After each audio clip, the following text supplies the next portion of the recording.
June 24ஆம் தேதி சட்டப்பேரவை கூடும் என முதலில் அறிவிக்கப்பட்ட நிலையில் தற்பொழுது தேதி மாற்றம் செய்யப்பட்டு ஜூன் 20ஆம் தேதியே சட்டப்பேரவை கூடுதல் வரும் என்று சபாநாயகர் அப்பாவு தெரிவித்துள்ளார். மேலும் கூடுதல் விவரம் செய்தியாளர் சரவணன் வழங்க கேட்கலாம். சரவணன், இது குறித்தான கூடுதல் விவரங்கள்.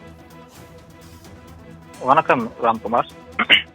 நடந்து முடிந்த நாடாளுமன்ற தேர்தலுக்கு பிறகு தேர்தல் நடத்திய விதிமுறைகள் வாபஸ் தற்பொழுது சாதனை நடந்து கொண்டிருக்க சூழ்நிலையில் வருகின்ற 24ஆம் தேதி தமிழக சட்டப்பேரவை கூடும் என்று சபாநாயகர் அப்பாவு ஏற்கனவே அறிவித்திருந்தார்.